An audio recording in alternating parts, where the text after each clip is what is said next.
welcome to all of our audience members. Welcome to our evening for the presentation about UWC SEA and the Swiss Schools Partnership. We are delighted to have this opportunity to for you to learn more about us and for us to learn a little bit more about our families at the Swiss School who are interested in UWC this evening. So as you're waiting, as we wait for all of our participants to join us, all of our audience members to join us, I'm just going to invite you to have a little taster of what life in our middle school is like. So it's a very short video, which is a day in the life of our middle school. And I'm going to play that for you now, and that'll give other folks a chance to join us successfully in the next minute or so.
Okay, we hope you enjoyed that.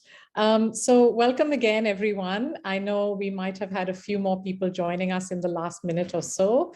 So good evening. My name is Malika Ramdas. I'm Director of Admissions at the college, and we are delighted to host this evening where you can get to know a little bit more about us, about the United World College of Southeast Asia in Singapore, and especially get to know more about our Swiss program and a little bit about how admissions works. So what we're going to do this evening is we're going to divide our program into 3 parts.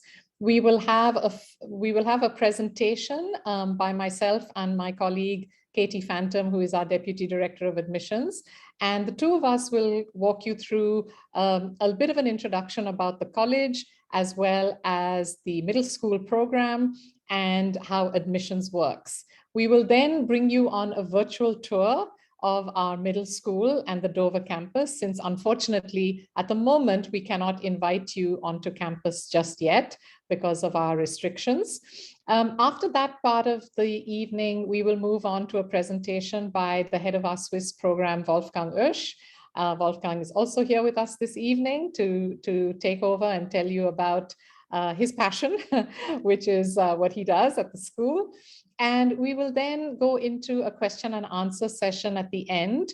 And that's when we will invite you to turn your cameras on and ask your questions and make it more interactive so we can all see each other and talk to you about the questions that you may have for any of us. So that's the format this evening.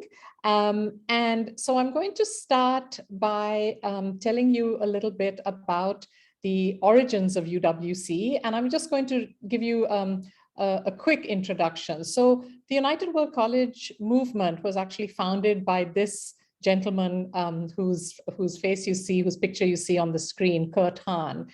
And he was a German Jewish educator and founder of several schools that all shared the same philosophy.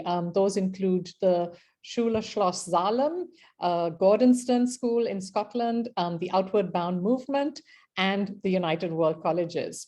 And what Kurt Hahn really believed in coming out of the experience of the Second World War was that he felt that it's only if you bring if we can bring young people from different parts of the world together, that we have a chance of building real peace and a sustainable future. And so that ideal is what shapes what's founded the United World College movement.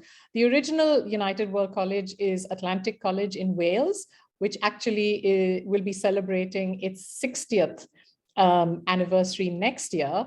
And we are this year at UWC in Southeast Asia, in Singapore, celebrating our 50th anniversary. So it's an exciting year for us and an exciting year to welcome you, our prospective applicants, to join us on this journey. So over the years, over these 60 years since Atlantic College was founded, the movement has grown considerably, and it now includes 18 colleges around the world.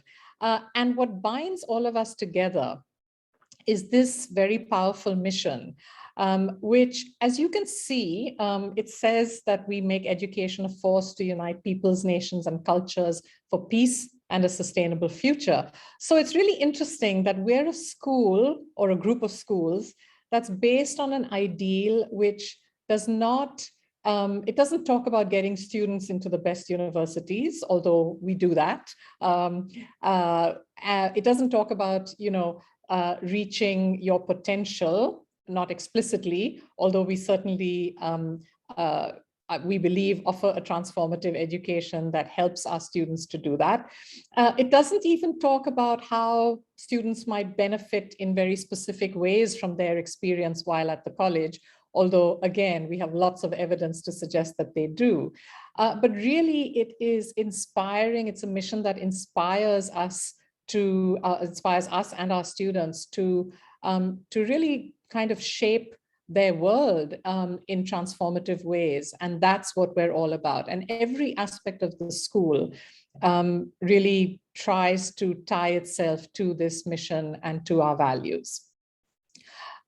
So to kind of shape the actual education, we follow what we call our guiding principles. And these are outlined on this slide. So we've got our values in addition to our mission, and they are commitment, compassion, inclusion, integrity, openness, responsibility, and trust. And we have a kind of a journey from our mission, which starts and ends with the mission, but the journey of our educational journey, if you like, moves us from our mission to our educational goal, to our well-being principles and our learning principles, and then over to, really importantly, our holistic learning program. That's the blue circle, and that's what I'm going to spend the most time on.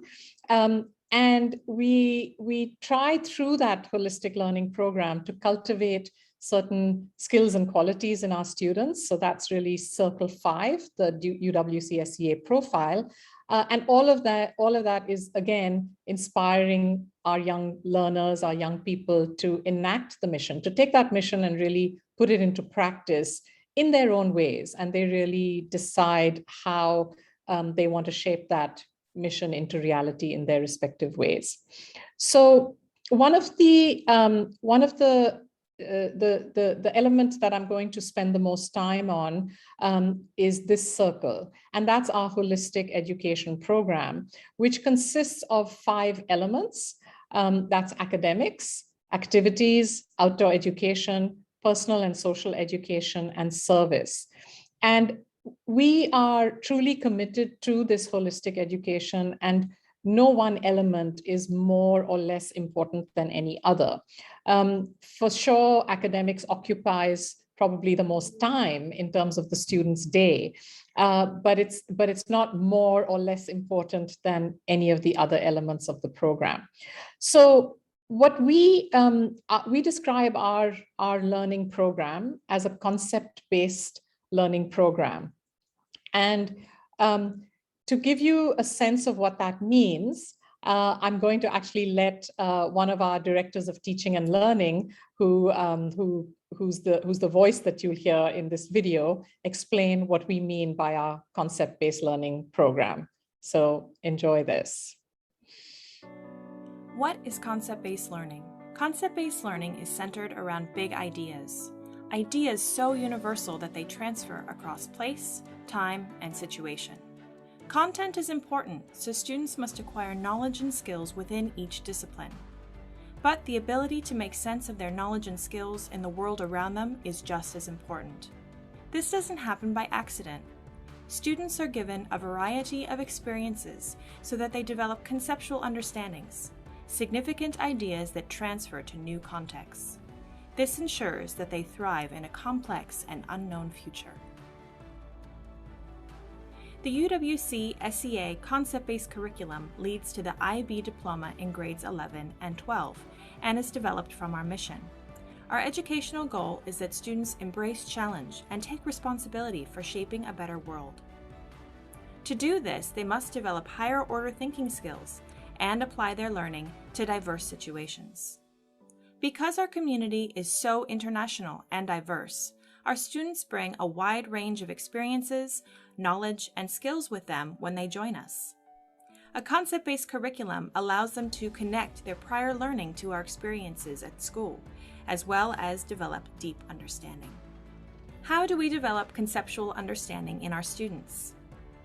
Concept-based learning goes hand in hand with learners having a diverse and broad range of experiences. This is achieved through all 5 elements of our holistic learning program: academics, activities, outdoor education, personal and social education, and service. We explicitly plan for concept-based learning by asking conceptual questions and teaching through inquiry, exposing students to content that stretches and deepens their thinking, fostering dialogue and collaboration, asking students to generalize and apply their ideas to new contexts. Together, these experiences support the development of conceptual understanding in our students.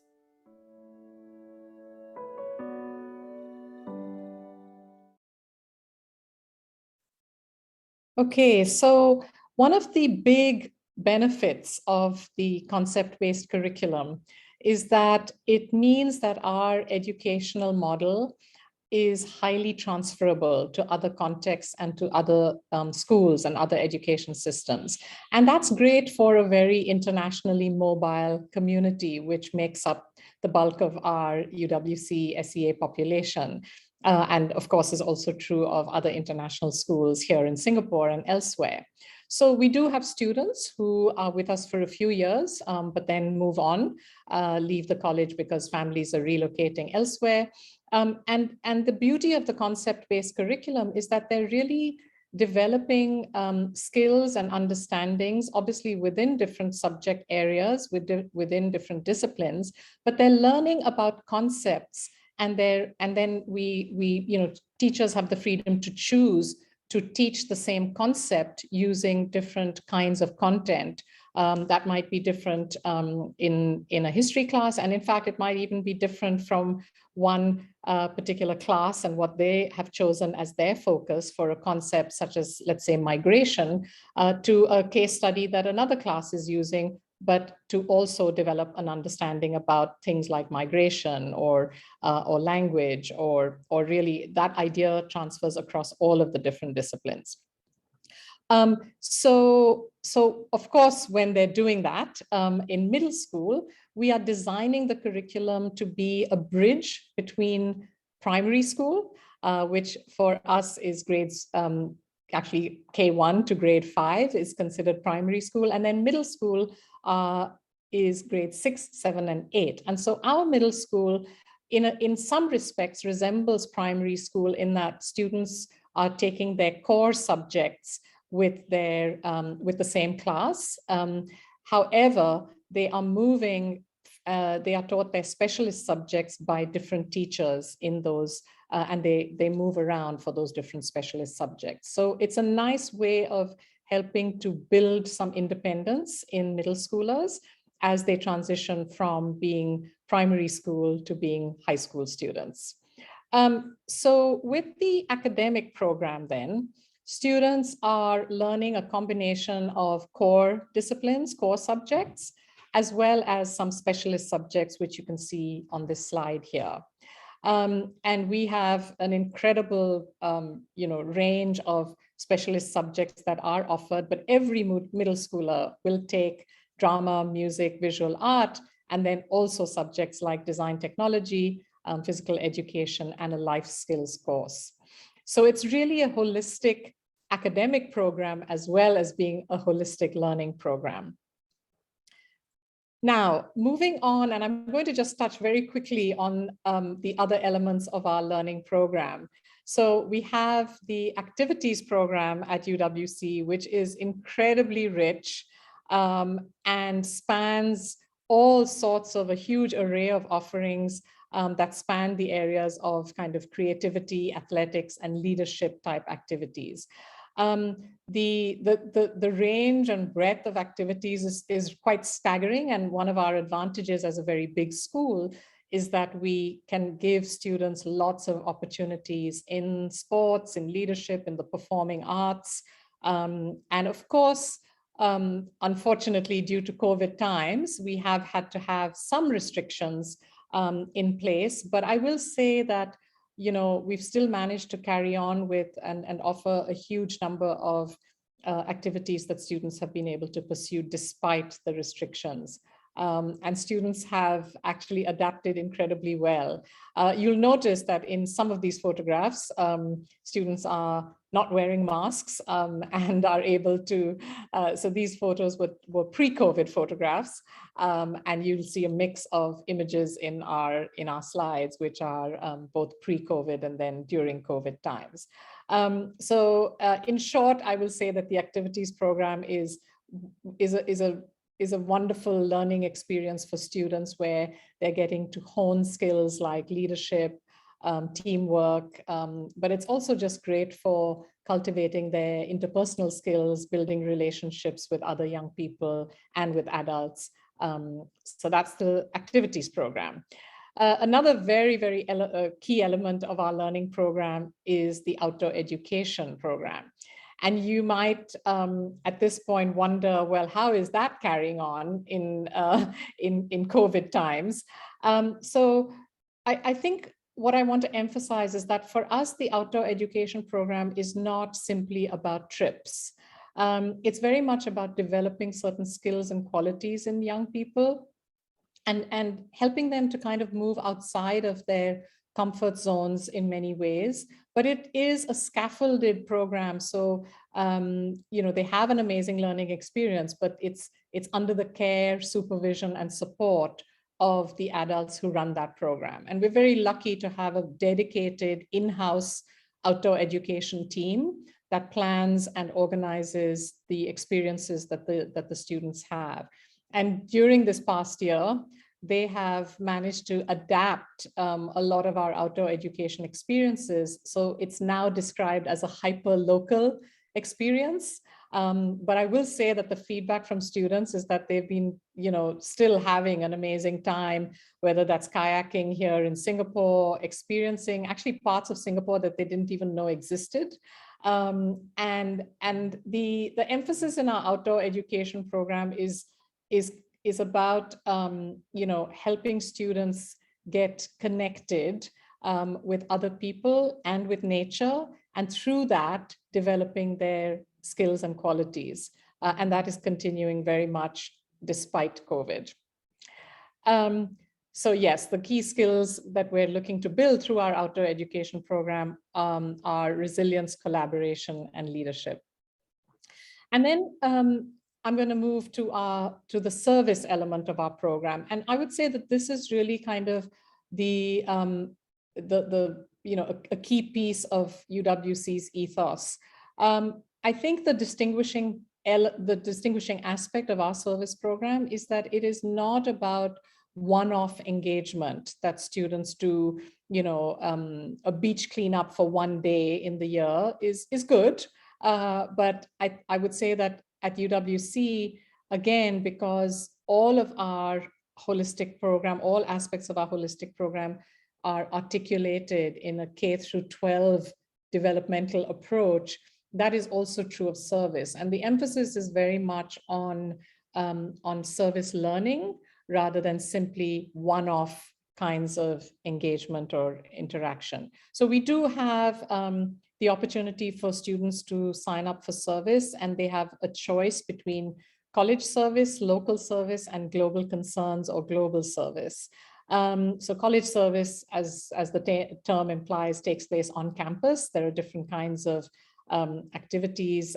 We have our own herb garden. Students are planting, students are tending to nature right here on campus.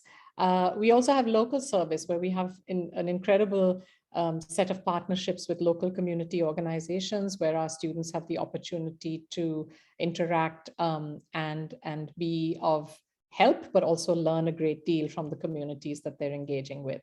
And then we have a range of non-government organizations in the Southeast Asia region that we support and raise awareness as well as funds for, and those are called our global concerns. And that's an important way in which our students are also developing their leadership skills all the way from middle school and then through to high school. So moving on then to the final element of our 5-element holistic learning program is personal and social education. And this is something that really, spans all aspects of a student's life at the college.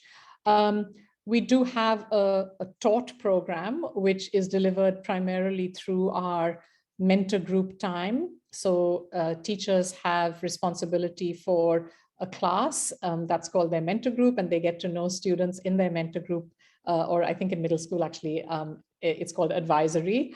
And then in high school, it's called mentor group. And they are learning different kinds of skills, and you have some examples of that on this slide, through a set of fun activities, discussions, games, different kinds of interactions that the advisor is really leading, and students are very much kind of contributing to how they learn. And of course, this personal and social education is not just a separate thing, but it is helping them make sense of themselves right through their program. So this brings me, so that was a very quick snapshot. Sorry, my cat is trying to compete with me as I speak. So apologies if you can hear a cat in the background. She's obviously quite enthused about the UWC education as well. So that was a kind of a whistle-stop tour of UWC's program, if you like, and the middle school learning program. But we're now going to kind of move into the special partnership that we have with the Swiss school. And we're going to move into how admissions works for students from the Swiss school applying to UWC, particularly for grade 7, which is the year in which we have our partnership agreement. So it's a very wonderful thing. We've had this special relationship with the Swiss school for several years, in which students who are completing the P6 year at the Swiss school have the opportunity to continue their education at UWC, which we hope you are thinking of as your secondary school. So the idea is that students who are wanting to continue their learning here in Singapore come to UWC from grade 7 onwards and continue their education with us. And the partnership agreement basically means that provided a student meets our normal entry criteria, they are assured of a place at the college in grade 7 and then continue their education with us. So with that, I'm now going to hand over to my colleague, Katie Phantom, and Katie will walk you through how admissions works for our Swiss school students. Over to you, Katie. Thank you very much, Malika. So I'm going to do what Malika has just done as a quick whistle-stop tour of how our admissions process works. So over the next couple of slides, back at the next slide, please, Malika. Thank you very much. So what we're looking for, as many schools do, most schools and certainly international schools in Singapore, every school has entry criteria. So this is what our entry criteria looks like. So our focus on approaches to learning, this is one of the most important areas that we look at when we're looking at a student.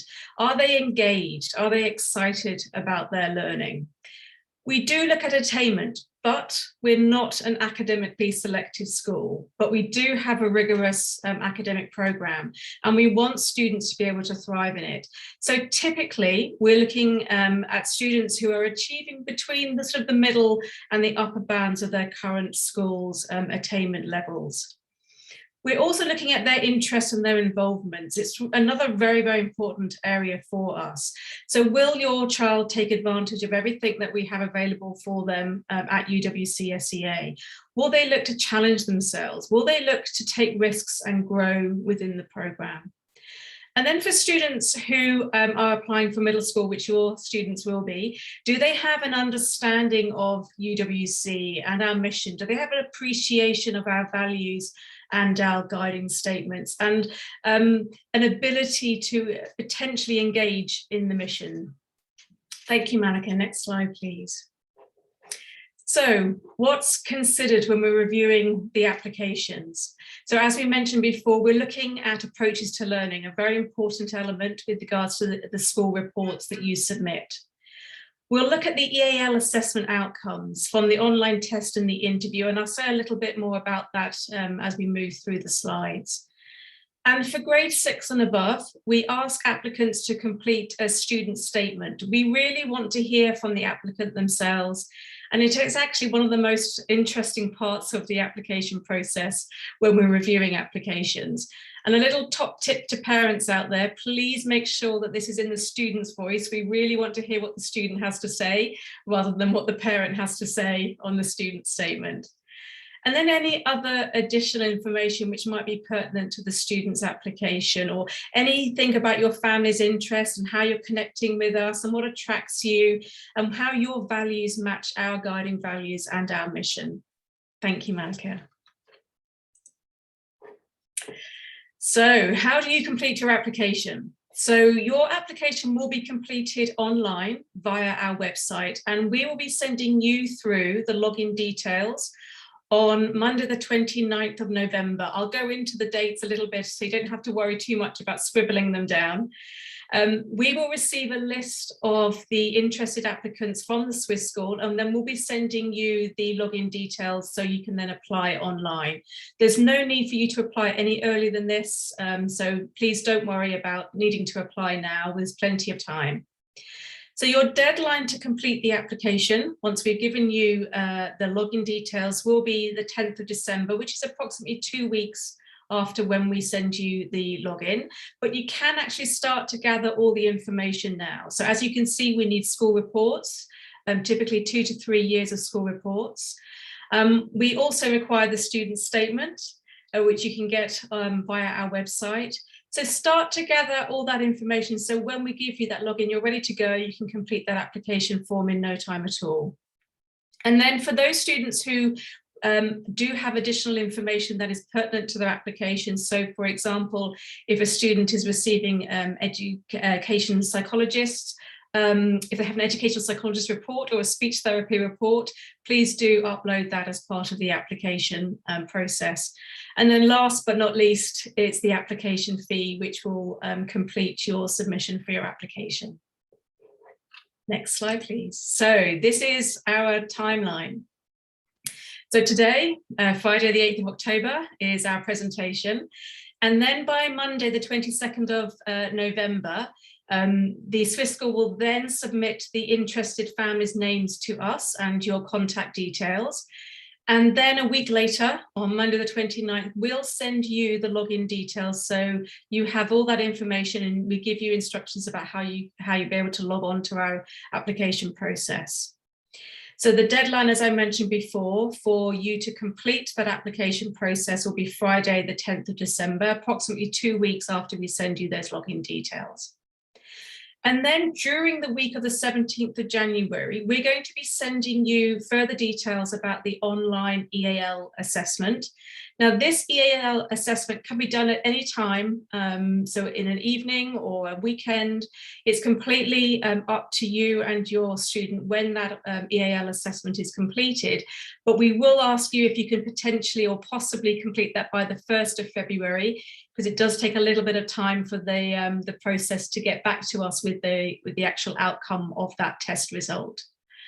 And then most likely on Tuesday, the 15th of February, we're going to be, hopefully, fingers crossed, inviting the students on campus for the writing part of their EAL assessment and their oral assessment as well. If for any reason that cannot be done, we'll obviously communicate that with you in plenty of time to tell you about the alternatives that we'll set up.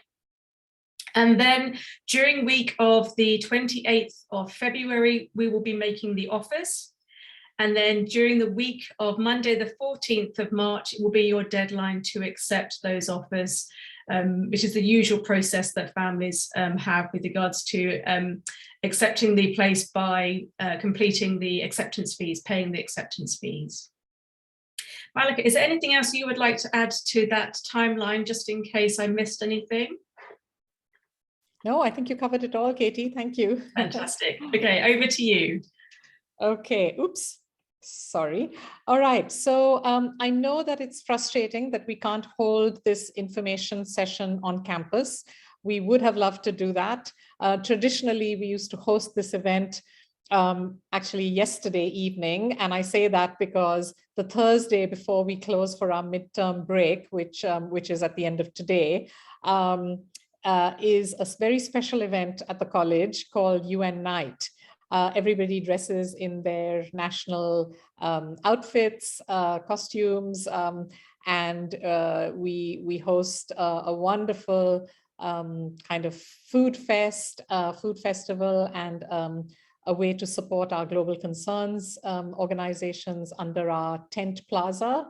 And all of that is run by students. And then we have an amazing UN Night cultural show, which again is entirely organized and choreographed, and it's just beautiful dances representing the cultures in our community. So we did amazingly manage to have the show go on yesterday, but only for a very, very limited audience based on, Singapore's current guidelines. And it was live streamed, but we did miss everything. And in the past, we used to host the Swiss School evening, this presentation on the same day, and then invite you to enjoy the UN festivities later on. Sadly, we couldn't do that for the last 2 years now, but I'm happy to say that we do have quite a extended virtual tour for you to enjoy. That has just been finished, and I'm going to play that for you now. It is about slightly over 7 minutes long. So grab a drink if you like and enjoy going on this tour.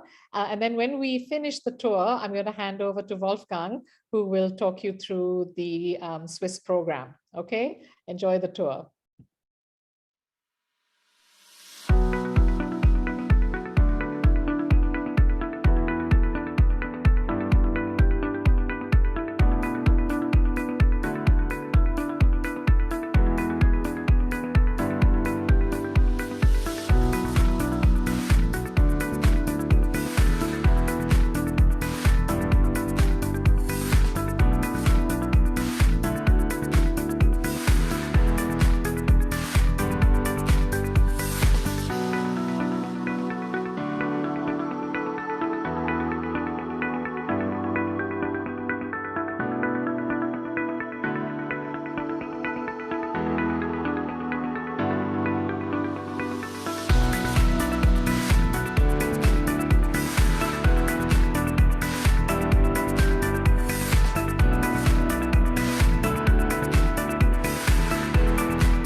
Hi, everyone. Sorry about the minor technical glitch there. I assure you that this virtual tour will be placed on our website as well, and you can take it all in again at another time. All right, so it's now my great pleasure to introduce Wolfgang Uwcsea. I am going to stop sharing my screen and we will get Wolfgang's slides up in just a moment. And then you can hear about how the SWISS program runs at UWC. All right, ladies and gentlemen, thank you very much for joining. I hope you have enjoyed this tour. It was actually quite amazing. There were a couple of things that I have never seen, and I have been here for 7 years. But actually, it's not only the campus that is absolutely amazing. What makes this school so special are the incredible people here that are working day by day at this phenomenal school. So part of the school also is the SWISS school. And before I go into a couple of details, I want to emphasize on one very crucial point, and which is that this is very much the SWISS school as well. So this is the secondary, so you have your campus for primary, and secondary school is here at UWC. So which means this is actually the most important thing I have to tell you, and that's why I do it right at the beginning. Just to tell you that whatever I do here is exactly the same as if I was teaching in Zurich, for instance. So rest assured, when your kids can't transition from primary to UWC, they get exactly the same education in terms of French and German, and obviously they get all the amazing other opportunities in all the other classes and all the other activities. Right, so let's kick it off with the SWISS stream. Please bear with me. I know it's a beautiful evening, and but if you bear with me over the next 20-25 minutes, I promise you I will make it worthwhile for you. So let's kick it off. All right, and next one, please. All right, first I'm going to tell you a little bit about myself. Then I'm going to tell you some information about the SWISS stream, the material I'm using. Then you get a student's view, and then we run a questions and answer session at the end of the session. Yes, let's go. All right, so this is me. My name is Wolfgang Uwcsea. I was born and raised in St. Gallen in Switzerland, and as you can see on the left-hand side, this is my family with my beautiful wife, Melanie, and little Leo. He's 10, and I'm not saying 10 years old, but 10 weeks, only just born 10 weeks ago. And yeah, he's absolutely adorable. And we have an amazing time. Sometimes I would wish for a little bit more sleep, but it's an absolute gift and an absolute pleasure to have him. And yeah, what I did before having a baby was I used to love swimming. I used to go diving where we could do that. I loved traveling, which is something we currently can't really do that often, as well as hiking actually. I enjoy reading and listening to music as well. Then I am qualified as a teacher of secondary education in Switzerland, and I majored in history and geography, and obviously German and French as well. After university, I went to teach in Aberdeen, or I did an assistantship over there. And then I did 6 years of teaching in Switzerland in Zurich. And this is, time is flying. This is the 7th year at UWC already. So I can look back to on a lot of experience teaching this curriculum. But as I said, I'm not doing anything different from what I did in Zurich than what I'm doing right now at UWC. So I've been teaching this curriculum for over 13 years now. And well, there are some changes, obviously, because there's the new curriculum 21 that we have to implement. But I can look back on a lot of experience with that. Yes, next, please. Right, so let's get to the SWISS stream at UWC.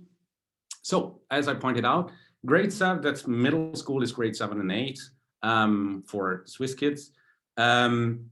And I teach German and French according to the Swiss syllabus, actually the canton of Zug, and it has some ramifications, as you can see on the next slide. So the students do 5 lessons of German and 5 lessons of French according to the Swiss syllabus, and which should ensure that they, if you ever think about relocating back to Germany or Switzerland, that you should have a smooth transition back into the school system over there, because basically I'm teaching the same curriculum. The rest of the subjects, obviously, all the students, they have the rest of the, apart from German and French, they have together with all the other students in middle school, right? So they are taught all in English, obviously, apart from German and French, obviously. Yeah, next one, please. Right, so grade 9 and 10 is part of high school. Grade 9, as we have 9, well, now it's 12, but 9 years of school from primary onwards. This is still according to the Swiss syllabus, grade 9. And French, however, is not going to be taught by myself, but the kids that have had French with me, with the Swiss stream, they are going to be incorporated with the other French learners, and they are taught from grade 9 onwards. They are taught by a usually French native speaking person, and they follow up after grade 9 and grade 10. Grade 10 is in German classes the preparation for the IB program, and I give you some more detail about that on the next slide. Yes. So we prepare the kids for the IB program in grade 9 and 10. And we also have the IB program, which is the International Baccalaureate program.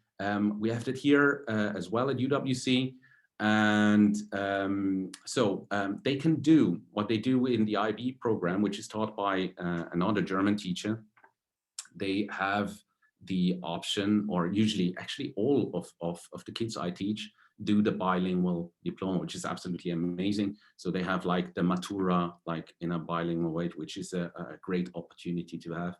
And in the last few years, yeah, it's pretty much all the students I had were doing a bilingual diploma, which is a really amazing fact, actually. Yes, next, please.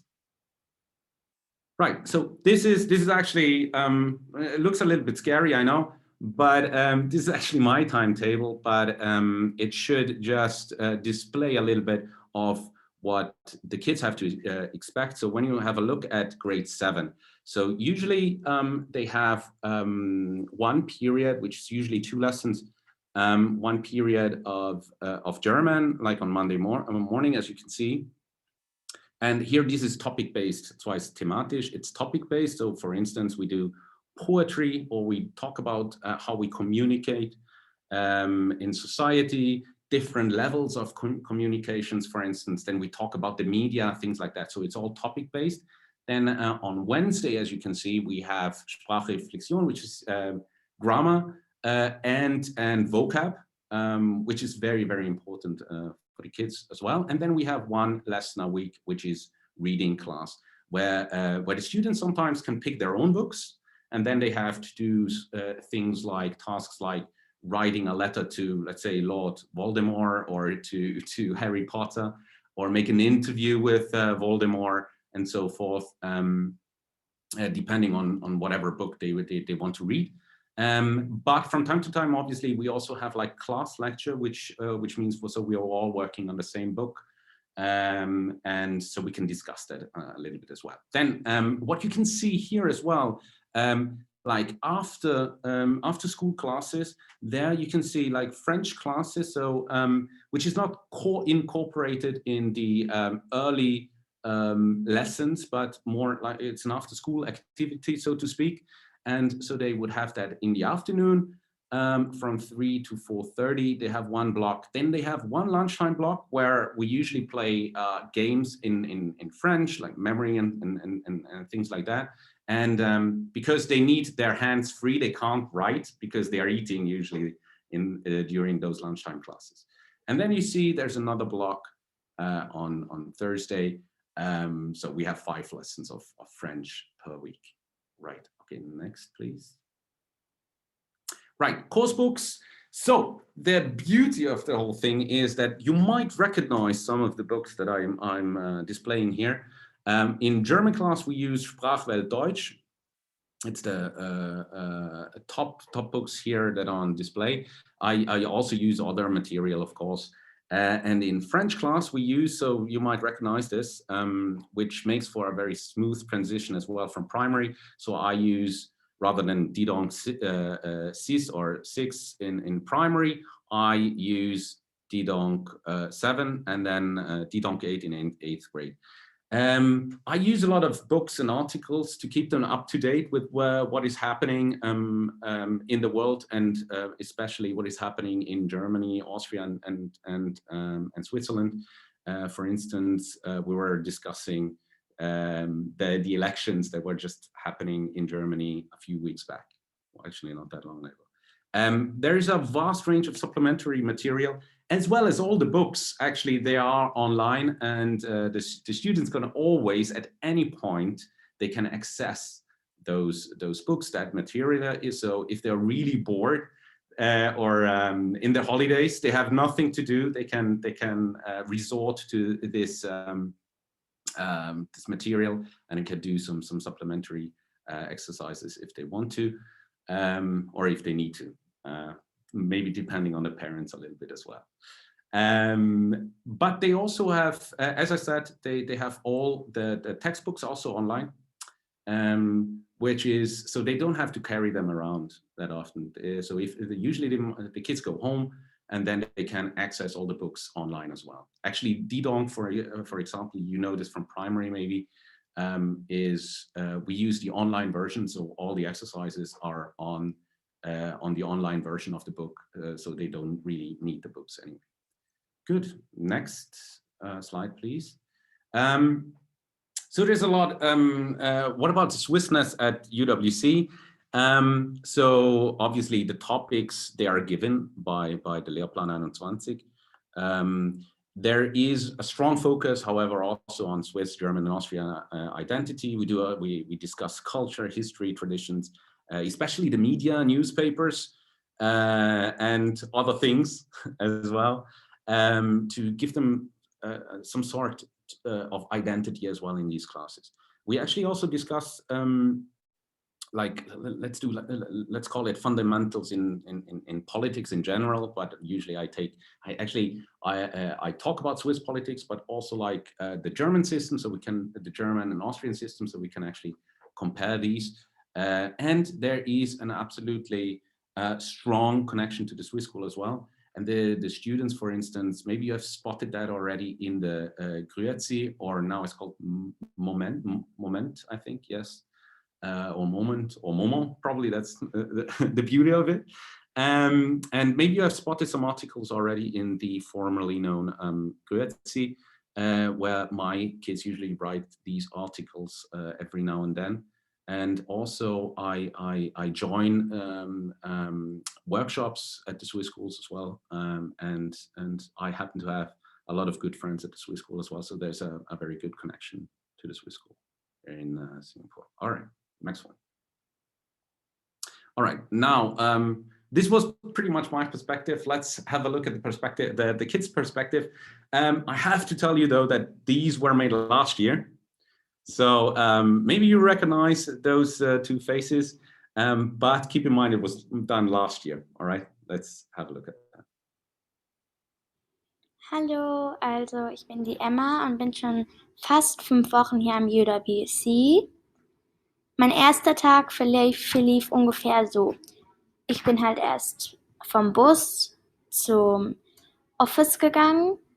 Da mussten wir die Temperaturen messen. Später bin ich dann zu meiner Advisory-Klasse gegangen. Da erfährt man alles Informationen über Computer und was man am Tag alles so machen muss. Und wir haben uns halt kennengelernt. Danach hatten wir Kunst. Da haben wir eigentlich Fotos gemacht für unsere Poster und uns eigentlich auch kennengelernt. Ja, danach hatten wir Humanities. Das ist wie M&U.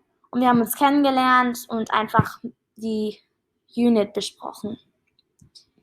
Wo ich meine Pausen verbringe, ist eigentlich ganz klar.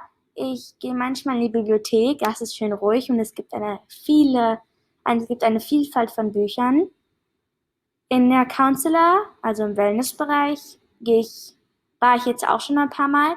Da ist nämlich auch schön ruhig und es ist eigentlich schön, da zu sein. Da kann man sich auch gut entspannen. Ansonsten gehe ich eigentlich immer mit meinen Freunden an so ruhigen Areas sitzen. Da ist zum Beispiel einfach nur Bänke und dann kann man einfach reden und essen. Mein Lieblingsessen hier ist das indische Essen, denn es ist einfach sehr geschmacksreich. Ja. Die Fächer sind alle ziemlich interessant. Man lernt auch viel und ich habe ganz viel noch gar nicht gewusst, was wir hier gelernt haben. Die Teacher, also die Lehrer, sind alle ziemlich nett. Sie sind offen und sie können alles sehr gut erklären, wenn man mal Fragen hat. Was mir manchmal noch Mühe bereitet, ist das Englisch, denn es ist eine komplette Umstellung, vom Deutschen aufs Englisch zu gehen. Und es gab auch schon ein paar Mal Probleme, die Räume zu finden. Aber ich hatte einen sehr guten Buddy und jetzt weiß ich, wo alle Räume sind. Das ist ziemlich gut. Ja, also am UWC gefällt mir eigentlich einiges. Es ist einfach auch schön hier, weil alle ziemlich nett zu dir sind und offen.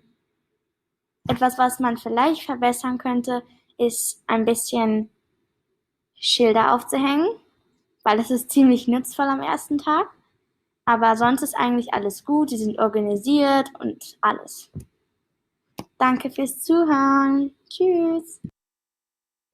All right. And then we have Florian, and he's giving his perspective about the school. Hello, so this is my Flipgrid about the school. So my name's Florian, and I've been in the school for a few weeks. I just got into it for this year, so I'm really excited about how the year's gonna go. The first day at school was really nervous. I was really nervous because I didn't really know where to go, but luckily I had my friends there, and there was also a friend I had that was at UWC since like kindergarten there, so like she knew where to go, so we just followed her. And there's also, the campus is really big, like it's way bigger than my old school used to be, so it's really fun to go around places and to do all that.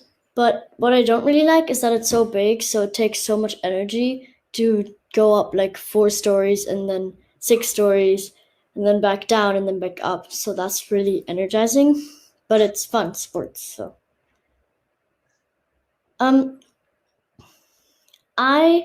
during the lunchtime breaks, I usually go to the 10 Plaza. It's a big area where a lot of people are and where a lot of people eat. So we have to be really quickly to get a spot. But it's really cool there because there are big fans, so it's quite cool there. So you don't have to sweat the entire time. I really like the teachers in UWC. All of them are really nice and I really like them. And the lessons at UWC are also cool because I have 2 or 3 new lessons that I didn't have when I was in my old school. So it's really fun to do those new lessons. What I like to eat most is probably the wrap because it's really yummy. But what I don't like about it is that like cheese is on one side and then the meat is on the other side. So it's really not mixed up, so it's kind of disgusting, but it's still really yummy. Probably what's sort of hard for me still is that we have so much homework, so it's really hard to do all that, and I still don't really know where some places are in my head, so I just follow my friends. But in the end, everything's fine, and I really like UWC. All right. So you had 2 very different perspectives on the school. and they are still at the school. So and they are still happy and thriving. And yeah, it's actually quite cute to look back. They have developed quite a bit in the past year. All right, okay.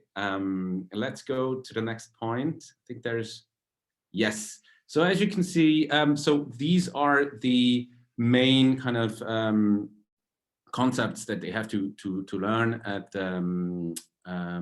in German class. So there's a linguistic comprehension and expression. There's oral communication, written communication, of course. Then we have a communication as a topic. Then we talk about the media. We have literature and the art of language, for instance, poetry, and the responsible use of the language. So for instance, different kind of social acts. And so we talk like how youth or young people talk, and how other people or adults talk, and where there might be some problems, or where you have to adjust your language or the use of your language. As you can see on the right hand side, there's some productions as well. So there, for instance, they had to kind of, this is a newspaper from a class newspaper that they had to do. Or for instance, this is like an language experiment, and obviously they have to do some well, they learn about rhetorics, and they have to give a speech, for instance, or they have to present something. So in order to use the presentation skills, and also to get a little bit more training in terms of speaking German. Right, yes, and yes, exactly. So this is it. I hope you had an interesting kind of insight into the Swiss stream here at UWC. If you have any questions, not only about the Swiss stream, but actually also about the schools, please let us know. I'm not sure whether anyone has actually written anything in the chat option. Need to check on that. So Wolfgang, I think actually at this point I'm going to invite everyone who's attending today. If you're comfortable to do so, please feel free to put your cameras on. We'd love to see who you are, and pretend like we're all in the same room. So lovely to see you all. Thank you. And thank you very much for attending today's session. We want to give you a chance for your questions. And that can be anything at all related to the college, to the Swiss program, to admissions, anything that you're curious about. And I'm going to ask Katie to moderate our Q&A. So just either raise your hand or just unmute yourself and ask your question. And if you're more comfortable putting something into the chat button at the bottom of your Zoom screen, then you're also welcome to do it that way. And if you do put it into the chat, I would just ask that you direct the questions to Katie Phantom, so that she can pick those up from there. Okay, so. Hi, Malika. This hello. is Alejandra. Hi, nice to meet you. Hi. Malika, I just have a question. I really love the school, and we're very interested for our girl to join the school. But I just wanted to understand about the admission, because our girl is currently in primary 5 in the Swiss school. So I just wanted to check that the admission timeline that you show on the screen is for the kids that are currently in primary 5 in the Swiss school, or is for primary 6? That's a great question. So thank you, and thank you for attending. So that timeline is specifically for the students who are in primary 6 at the Swiss school, who will be finishing and then coming into our grade 7. However, of course, you are welcome to consider UWC for your child from in any grade, but that will then have to go through our regular timeline for our applications, which is mentioned on our website. So that particular, the special timeline is just for the entry into grade 7 for students who are currently in P6.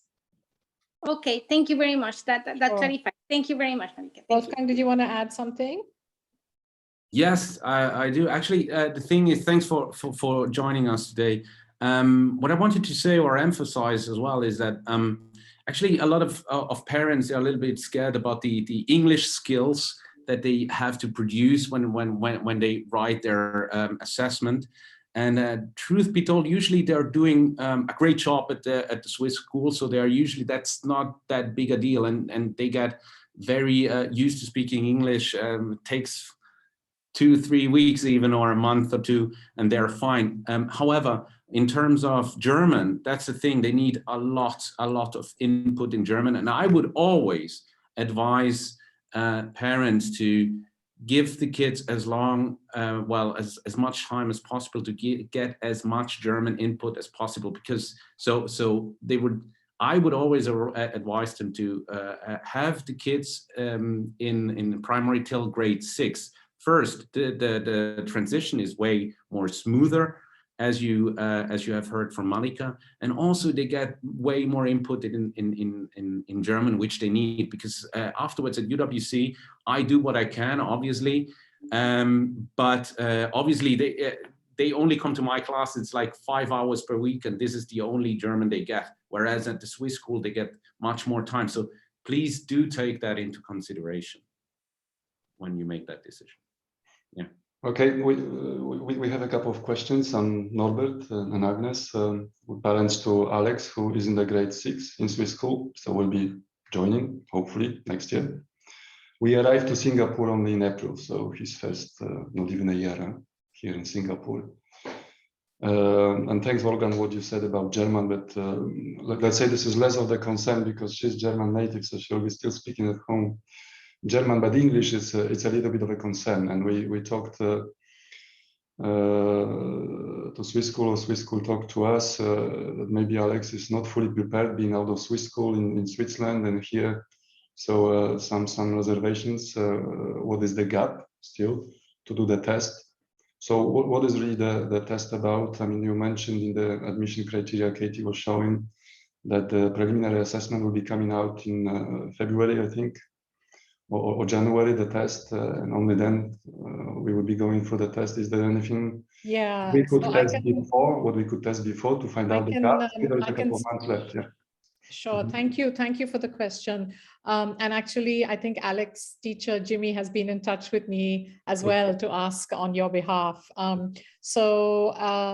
So basically, we want to make sure that the students coming into our grade 7 have, we love our bilingual and multilingual learners. We are very much a school about linguistic diversity, and we love our multilingual community. So it's to the English test is really to help with placing the student and knowing what kind of support the student would need to thrive and learn well in our environment. So it's kind of a 3 components of the assessment process. So they'll do an online assessment, which is really reading and writing.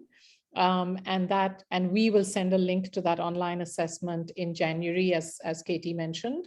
And then the feedback of that, the results of that come directly to us, and we send those to our EAL teacher, our EAL coordinator in the middle school.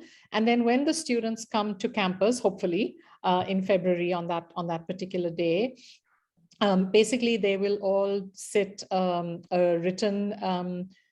writing assessment. So it's basically to kind of check their ability to write English, so a short essay, that kind of thing. And then they'll also have a one-to-one oral interaction with our EAL teacher, who, she basically does the EAL program for all of middle school. So she's very, very familiar with students coming from the Swiss school. And that set of those different components of the assessment basically help her to determine, the kind of support the student would need, and basically to ensure that they would be able to learn well in the rest of our program. Because obviously they're coming in, as Wolfgang said, not just to do the Swiss program, but also the rest of the middle school program. Yes. So honestly, in terms of like we do not encourage anyone to spend a whole lot of time like prepping for an English assessment. It's really, you know, just encourage Alex to read as much as possible in English. That's always good for, you know, language development. Honestly, typically the speaking comes faster than the academic English.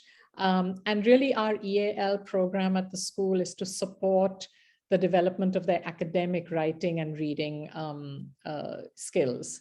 So, so I wouldn't stress too much about this, but yes, you know, encouraging as much engagement in English as possible is great. Okay, I understand. I mean, I was thinking so what you're saying. So basically, of course, Agnes was very much alerted and stressed about it. And we were thinking immediately about what type of gap courses to deliver, but I was of the same opinion, take time anyway, he has the whole life, right, to catch up. And definitely I was reading about your catch-up courses and so on. So yeah, we will do some due effort. And of course, he's still every day learning and learning at school. Yeah. But what you say, don't stress much, right? Yes. Very good. Okay, thank you. That's helpful. Sure. So I understand you have a number of criteria, and at the end it's a weighted average of all those criteria, and then you are both qualitative and quantitative about. Yeah, and truthfully, we don't have, you know, we have entry criteria as Katie went through, but essentially we just want to make sure that students coming to UWC and into our learning program are going to be able to enjoy themselves, be happy, and enjoy their learning. That's really what it's about. It's not, you know, we're not looking for them to like jump over some kind of bar to get in. That we don't have like a, you know, okay, below this threshold is a no or whatever. Yeah. Okay, that's clear. I think it's answering a few questions in a little bit more detail that I was having. A little bit side question, sorry, maybe one or two questions, and I will leave room for the others. I mean, we talk about Swiss program, of course, for Alex, we're interested in that, but I'm looking a little bit ahead because I have either some family outside of still in Europe or whatever. If anybody wanted to come, I don't know, join for 6 months, a year, just in the middle of any grade, an option? Yeah, thanks for asking that question. So actually, we have had occasionally exchange students come to us. Honestly, the grade where it works the best and where we are more open to that is in our, we have a special program in grade 10 called Foundation IB, which is actually a transition year for students whose families may be relocated to Singapore after their child finished grade 9 somewhere else. And they come in for a year, and we call it Foundation IB because it's really helping students to prepare to go into the IB diploma years. Right. So to come as an exchange student, ideally, if it's just for like 3 months or 6 months, the ideal year to do that is our Foundation IB program, because it's not an externally examined program. It's a school-based curriculum. And there's just a bit more flexibility so that the student can transition in and transition out a bit more easily than in other grades. So we don't have a regular exchange program set up for any other grade. And even in FIB, it happens kind of occasionally. But what I would recommend is, you know, just ask your friends or family to get in touch with us, and we can kind of explore what's possible at that point. Super, thank you. Yeah, sure. You have 2 campuses. We do. We have. Is it based on vicinity where we live, or is there any specific? So actually, for our partnership agreement with the Swiss school is with the Dover campus, because that's where we offer our Swiss program. So we have not basically. Okay. We don't have a similar partnership with our East campus for grade 7 entry. Yeah. Understood. Last time we talked Swiss, German, English.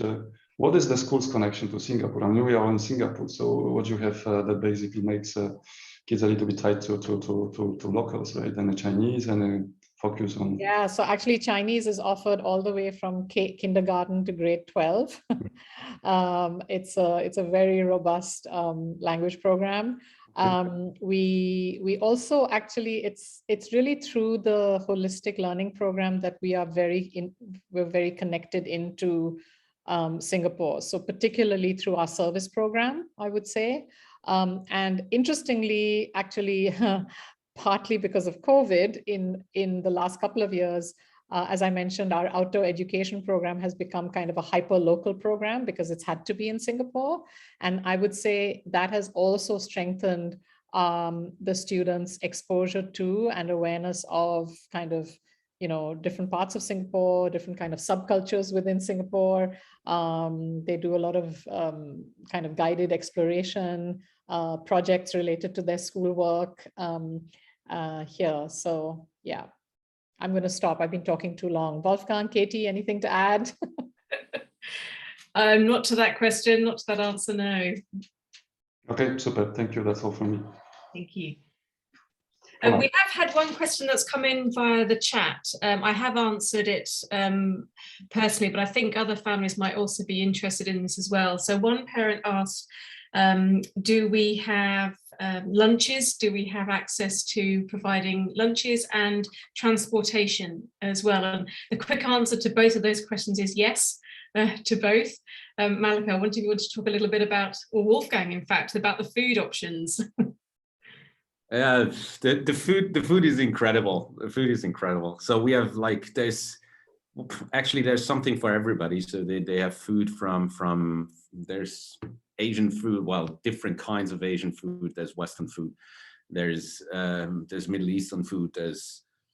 There's Spanish, Mexican food. So the food array or selection is incredible. And also there is when in terms of transportation, I think Malika is probably better at answering that question, but obviously there are school buses running, but I think Malika can maybe. Sure. I would totally endorse what Wolfgang said about the food. By the way, we also have a salad bar, which is very popular.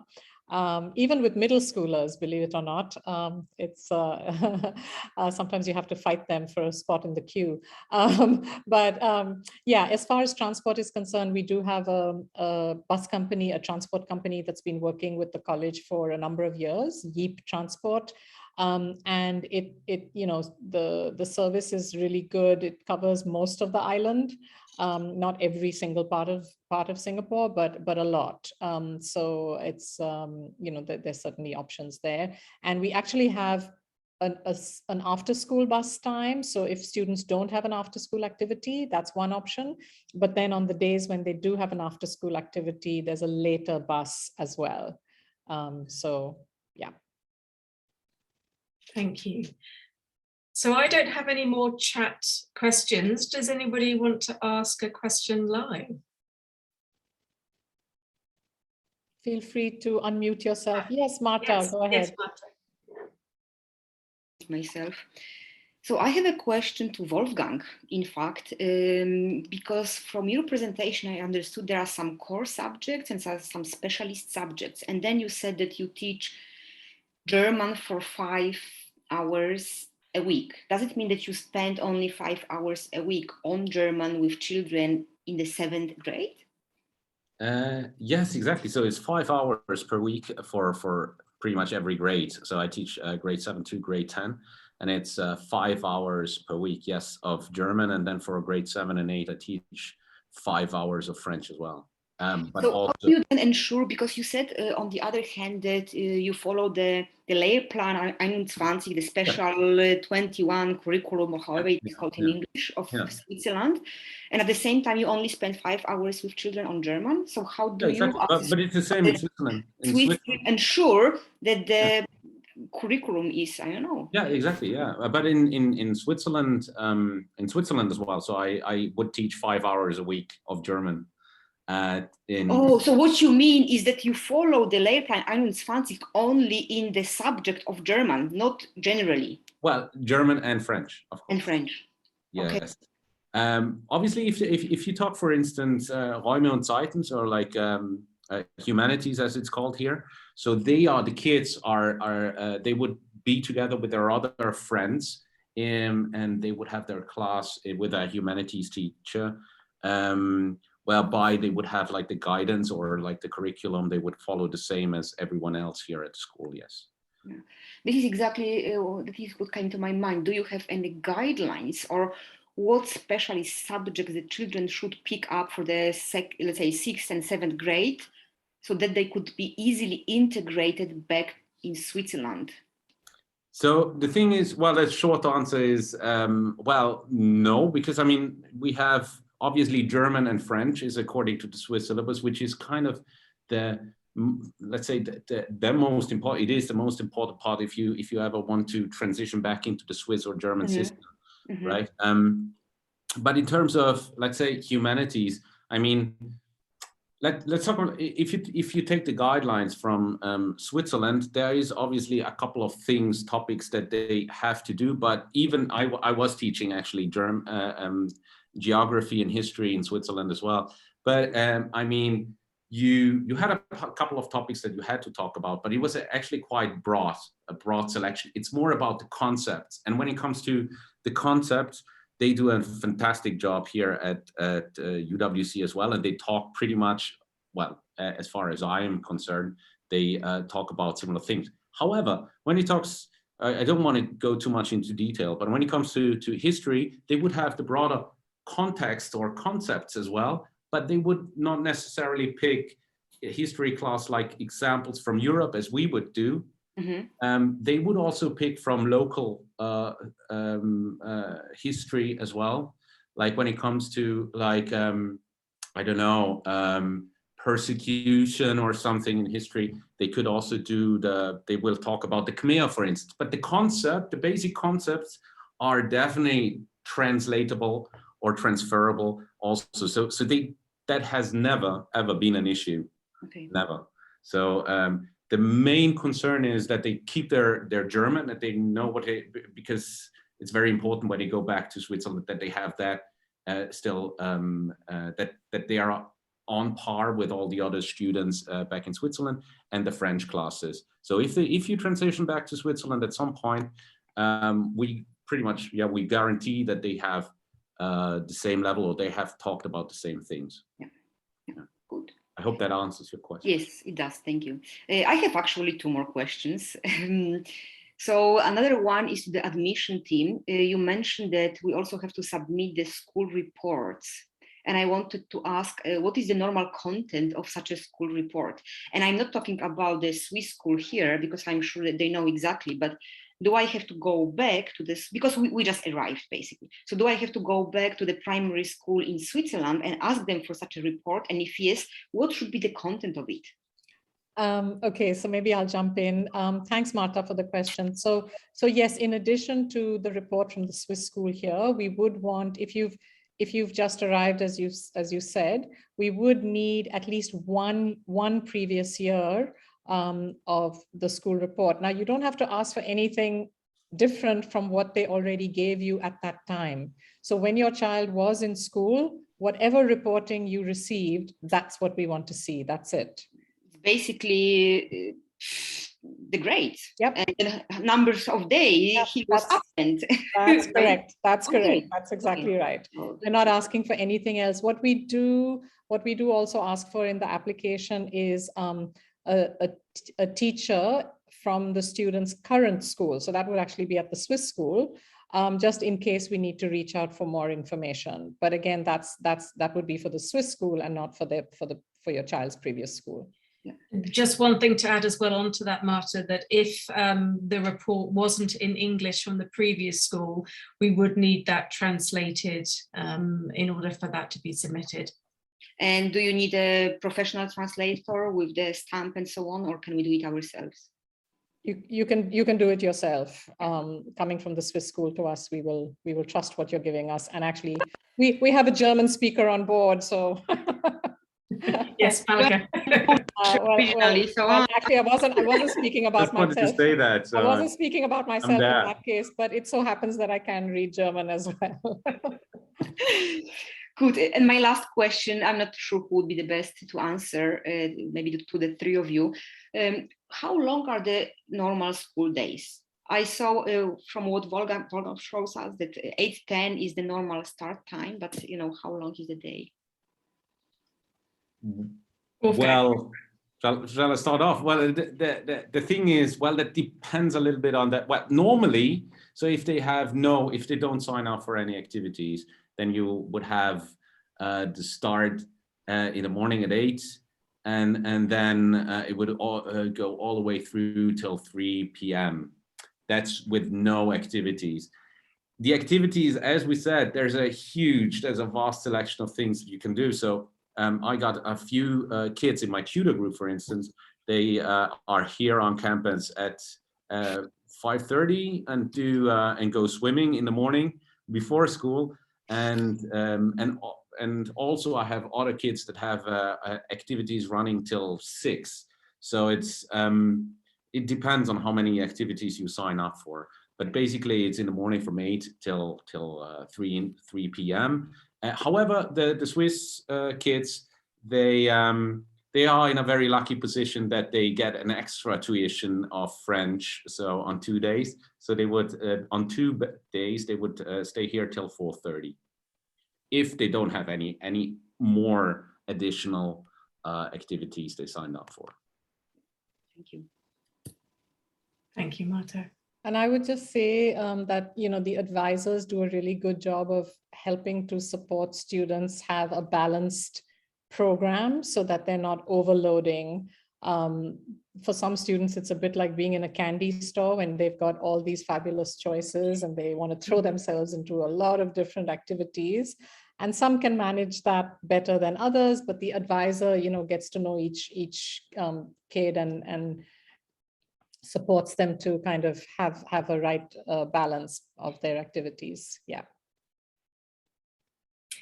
So I think we have time for just one, possibly 2 more questions, if anybody has anything.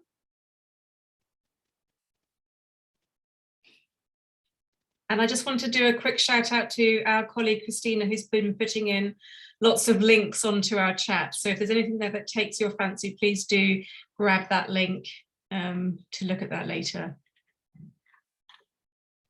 I think we're good, Malika. All right. Well, thank you all very much. Oh, sorry. Do we have? You just said about those links. Maybe you could send those links by email, right? Whatever they are, they would be helpful, because otherwise, how to copy this? That's a good point. Okay, yes, we'll make sure that we capture that. We can do that. We'll send those through. So thanks very much, everyone, for giving up your time, that too on a Friday evening, to attend the program this evening. We're gonna wish Wolfgang happy travels, because he's actually heading home tonight to reunite with his wife and baby, and with Europe after a while. We just started a 2-week school break as of this evening. So thank you all so much, and we're looking forward to getting to know your students, your children, as part of the admissions process. And please, if you have any questions that come up after this evening, feel free to contact us in admissions, and we'll get back to you as soon as we can. Okay, and then we hopefully will host your students on campus in February. Of course, if we can open up for campus tours before that, we will certainly let you know. All right, thank you all. Have a lovely evening and have a good weekend. Bye-bye. Thank you.